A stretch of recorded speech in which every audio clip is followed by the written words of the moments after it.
So let me just maybe help you out with that theory. So then is it, maybe you're saying that he was hit by the arm, was spun around and was still spinning around and then eventually landed near the flagpole, and that's where he smashed his head and that's where he's stuck. Because That's what, once that, yeah. That's, because no, I go feel ahead, that once, again, according to the testimony that I saw, once that blunt force trauma was to his head, he could not make any purposeful movement, which would include crawling or any other way to get to that flagpole. So the only thing that would make sense to me is that spun him around, he stumbled around, and then some landed right near the flagpole where he suffered that blunt force trauma.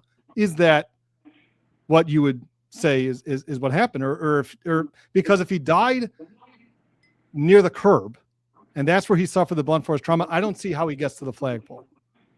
Yeah, if he died suddenly with the blunt force trauma, and there was one expert who said, he couldn't have made any purposeful movement, but that was an expert saying that, right? Nobody really knows. Like there's, you and I as criminal defense attorneys, as experts, not us as testifying as experts.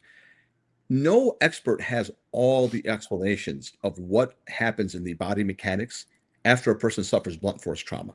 Nobody has the answer. If we are to take as gospel what any expert says, there's experts on one side that prove one case, there's experts on another side that prove another case. But at the end of the day, there are some things that are objective, right? Like a video, which we don't have here.